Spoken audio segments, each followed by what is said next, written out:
Star vs. the Force of Evil, Season 1, Episode 13, the finale of Season 1, Storm the Castle. This was a really good episode. I mean, I don't know why I was so surprised that it was a good episode, because you guys told me it was going to be a good episode, but this was a good episode. It had a really simple plot, despite the fact that it was a full 22 minutes long and was the finale of the season. Most of this was build-up. It was dangling strings for future plot threads. After a reminder of just how irresponsible Star can be, Marco is captured by Duffee and his forces. And immediately we get to see how responsible Star can be, because she doesn't hide it from his parents. She even tries to involve the police and let them do their job. But ultimately, she's the only one who can deal with this problem. Star still thinks that Ludo is in charge of the monster forces, so she thinks that it's Ludo who has taken Marco, and sent her the message that she needs to come to Ludo's castle alone, or she's never going to see Marco again.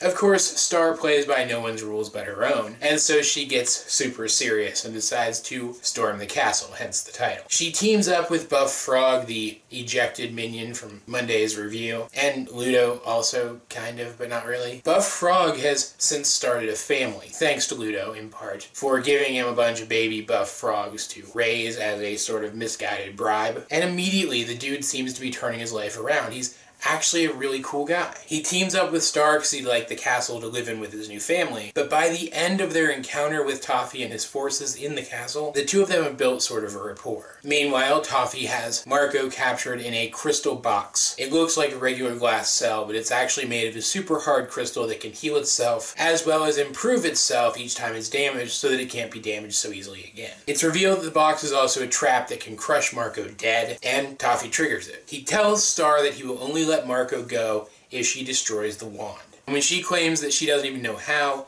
he knows that she does. That at one point in her life, her mother shared a spell with her, and that that's the spell that can destroy the wand. She does, but doing so destroys the entire castle, all of the monster minions, and seemingly Duffee himself. Ludo survives through really absurd circumstances. Marco and Star hide inside the crystal box and therefore survive as well, and Buff Frog manages to get away before the explosion. But otherwise, it would seem that Duffee's, formerly Ludo's forces, are now completely gone. The episode ends with Star's wand being revived. It now has a different design, and a piece of it is missing. Both Marco's and Star's parents become involved at the very end of the story, and it's hinted that they're going to remain more involved in the story going forward, which I think is a really cool idea. And the episode ends with Galosric, who I still really don't like, implying very heavily that that missing piece of the wand is a danger. Like I said, there's not a ton to this as an individual episode. This is mostly set up for stuff that I'm assuming we're going to see pay off later on. There were two things that really stood out to me as being super interesting here. First of all, serious Star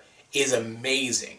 When Star is being as serious as she can possibly be, she's scary and impressive, and such a cool character. We also, when she got really, really serious in her final attempt to free Marco herself, something of a true power of sorts that seems to be somewhere within her that I'm assuming is going to be important later on. It was just very cool to see her set everything else aside and give a situation her full attention. That's something that we haven't gotten to see before, and it was awesome. Though based on the way that this episode ended and the way that the stuff with Duffee specifically ended, I have to wonder if what she did was actually a responsible move. Yes, she had to save Marco, it was the right thing to do, but I'm wondering if there's more to this. If destroying that wand was a really bad idea. And it all comes back to Duffee. This is a guy who is always observing the world around him, and he knows way more than he lets on. He seems to know more about the magic and the magic wand than Star or her family do. This is the kind of guy who is always making plans. He's always observing the situation and tweaking his plans to make use of the situation to benefit himself. There is no way that all of this, including the explosion that seemingly killed him, wasn't part of his plan, that he didn't want it. We already saw earlier in the episode that he has regenerative abilities. At one point, Star blasts his arm off and he totally Piccolos it back into existence. That's a Dragon Ball Z reference if you guys didn't get it. Piccolo's the guy who can regrow his arms. Point being, he obviously wanted this to happen, and I think he survived.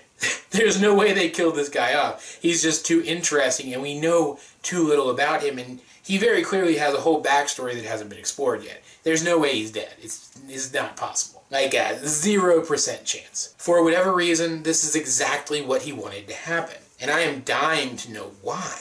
I imagine the thing with the missing piece of the wand is going to be a big aspect in next season. It'll probably be resolved relatively quickly, whereas the stuff with Duffee will take a lot longer to resolve, and I'm totally okay with that. This show seems to have finally shed the few aspects of it that were holding it back, and has made the first step towards becoming something great, and I could not be more thrilled. If I had to nitpick anything about this episode, it would be that maybe there was a little too much setup. The plot of this episode alone, the standalone plot of this episode, wasn't very substantial. Everything here felt like it was setting up for later stuff, aside from Marco's kidnapping and Star going to save him.